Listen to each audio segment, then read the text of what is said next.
Vice President Kamala Harris is experiencing a polling surge, but there's a big catch.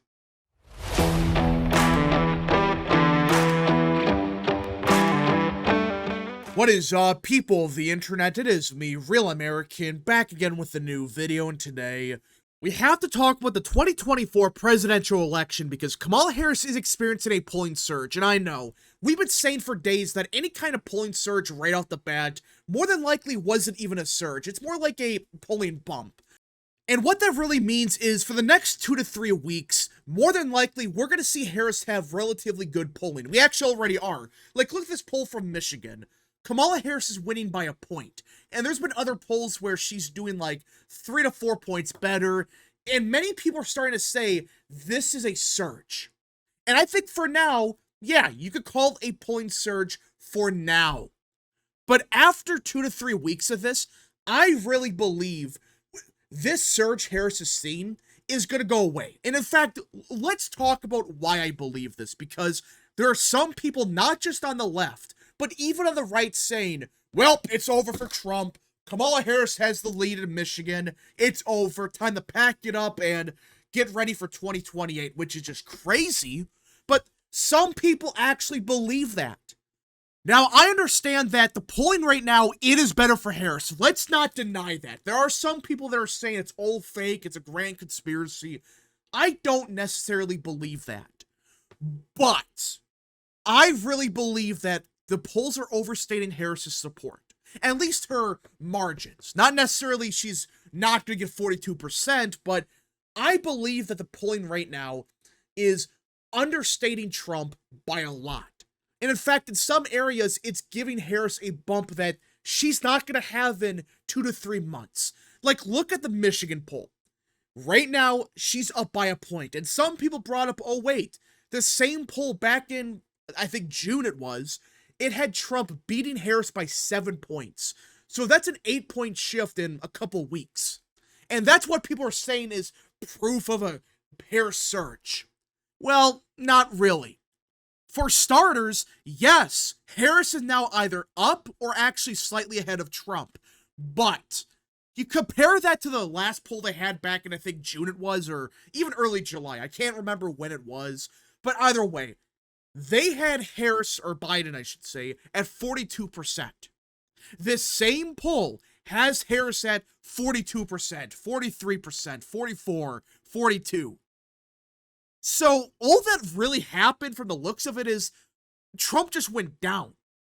Not necessarily, oh yeah, Harris surged by 15 points. Now, there could be many reasons for why Trump went down so much and why Harris kind of stayed the same.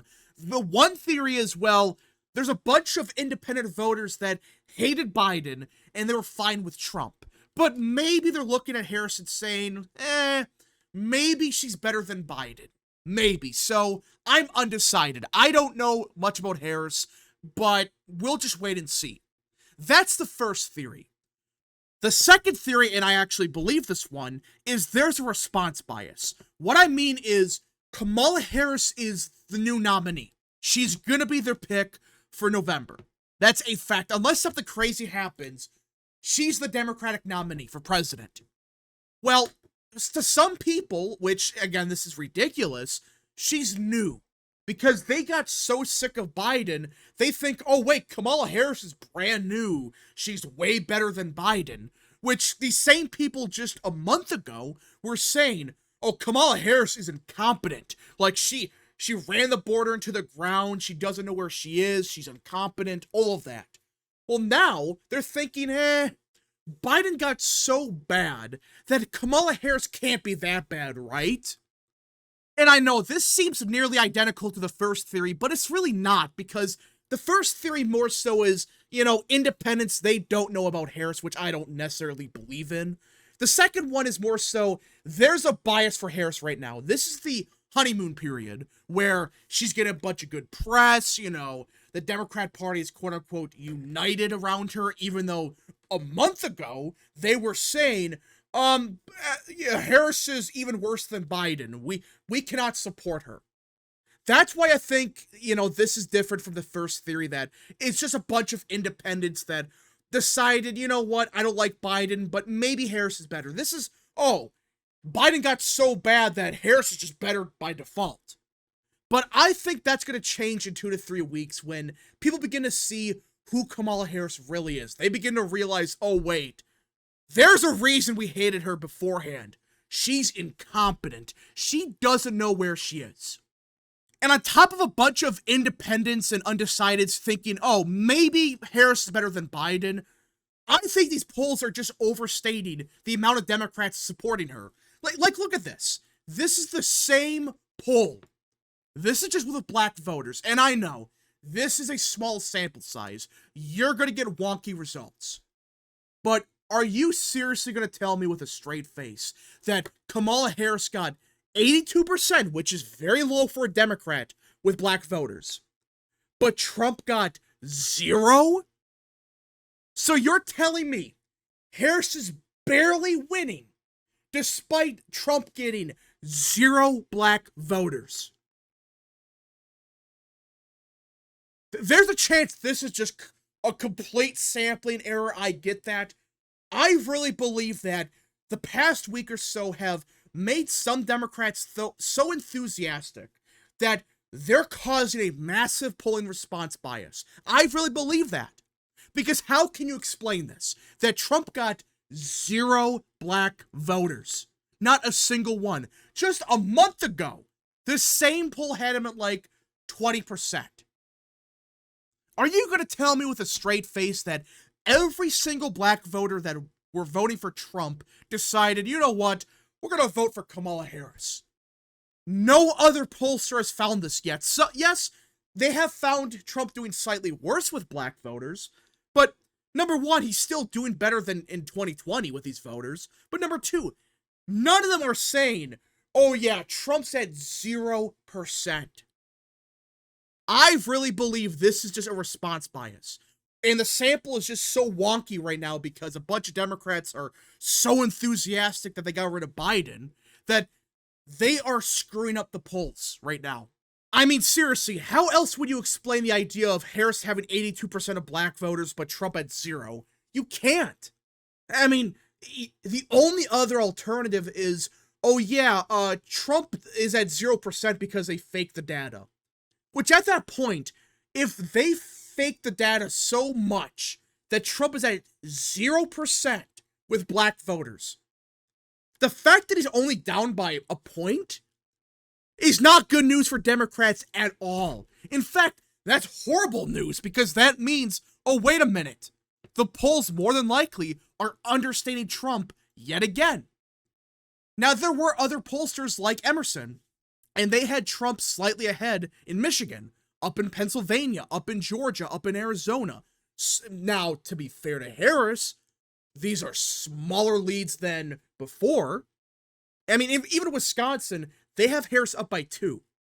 But the thing is, outside of Georgia and maybe Wisconsin, I don't know for sure, none of these states shifted outside the margin of error. None of them did. They all shifted maybe a point Democrat. Maybe. So, Harris went up, yes, that's true, but not up by 15 points. Not up by even 5. Most states, it was, a 1-point shift.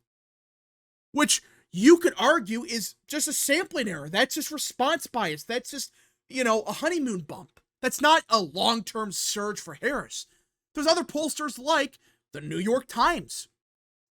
Trump was at 49% in their last poll. Right now, he's at 48%. A 1-point decline. While Harris, yes, she went up compared to Biden.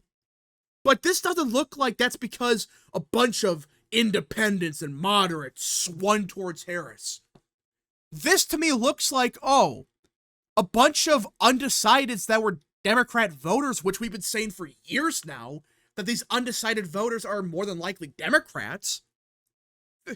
They're just breaking for Harris. She's not winning over a bunch of new Trump voters or anything like that. In some polls, yeah, but it's like a point at most. In reality, what's happening is a bunch of undecided voters that were Democrat voters. They're breaking for Harris. And on top of that, you could look inside the New York Times poll. I'm not going to because I did a whole stream on that and stuff. But either way, they had Harris's favorability at like 45% or something crazy like that. They had Biden's numbers up by like 5 points in a month. They had Trump's numbers at record highs, but somehow Harris had a big surge as well. And then the sample size was actually much more Democrat. It was a much more Biden-friendly electorate. There's an argument to be made. They are understating Trump significantly. But even then, it's like, it's Trump +1. If Trump is winning by a point, which that's what most polling is right now at the national level, it has Trump up by 1, maybe even 2 points, right? I forgot, I don't have the other poll up. But either way, there's other polls having Trump at +1, +2, even +3. Which, okay, it's not as big of a lead as with Biden, but it's still a lead. In fact, that's a 5-point shift from 2020. So you're going to celebrate a 1-point defeat? Again, it got so bad for Democrats that they are celebrating losing the popular vote. Just think about that. I mean, think about that for a second. They're celebrating losing something they haven't lost in 20 years. Congratulations. Instead of losing by 5, you're losing by 1 in what should be your best polling. But in my opinion, I think there was one poll in particular that kind of proved that this was just, a 2-week bump. This is not a long-term surge. It, oddly enough, came from New Hampshire and Maine, and I made a tweet yesterday, kind of dooming about this. I'm sorry I didn't read the internals. I just looked at top line and said to myself, oh boy, this is a problem. Because these are white states, especially Maine. Maine is a white working class state. It's very rural. You would be expecting Trump to do way better here. But according to this pollster, Harris is up by 9 points, which is better than 2020. That's a 2-point shift to the left. New Hampshire is about the same. So, I was panicking at first, but then I decided, let's actually look at the internals. And this is I believe, the main portion, yes. Trump is down by 15 points with independent voters, right? Down by 15. And that's important. Back in 2020 in the state of Maine, independents broke for Biden by 24 points. That's not a misquote. They broke for Biden by 24 points. So, that means independents are shifting 10 points towards Trump compared to 2020. But not only that, the same poll vastly overstated the Democrat support, or at least the Democrat sample, because this poll was D+8. In 2020, Maine was R+3. That's an 11-point shift in 4 years. Is it possible? Maybe you could argue this is just voters that lean Democrat, maybe. But you're telling me that an 8-point or an 11-point shift with Democrats occurred in 4 years in Maine? I highly doubt that. Hell, even the congressional districts, they screwed it up because they have Maine second, going to Trump by just 2 points. That's a 4-point shift to the left compared to 2020. Does somehow the first district shifted 2 points Republican? And you would argue this would be perfect for Kamala Harris? This congressional district, should be a gold mine for Harris, but she's actually doing worse than Biden? If she is doing worse in the first district, she would outright collapse in the second. I mean, seriously, the second district, everyone agrees, is going to have a big shift to the right. But according to this poll, it's somehow having a shift to the left by a couple points. But the first district shifted right? That really doesn't make much sense. But okay, let's look at New Hampshire, because this is another problem with this poll. They have independents breaking for Harris by 11, which again, that's a decent margin. Compare that with 2020. Independents broke for Harris or Biden by 27 points. 27 points. Now they're breaking for Harris by only 11. A 16-point shift to the right. But yet again, they vastly oversampled Democrats. That's what's happening here. Look at this. They have Democrats 43% of the sample. Back in 2020, they were 23%. Republicans were 31%. So it was an R+8 electorate back in 2020. But now it's D+1, or R+1. This is why I'm saying they're overstating Democrats by a lot.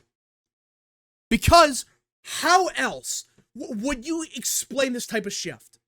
Unless Democrats are more likely to respond to polls now, because Kamala Harris is the nominee, and oh my goodness, we got rid of Joe. I was going to vote for Biden, but now I'm going to answer the polls more often. I think that's what's happening here. That the polling just got so bad for Biden that Harris becoming the nominee, it just automatically by default gives her a bump. I really don't know what to say other than that's what's happening here. This is a polling response bias.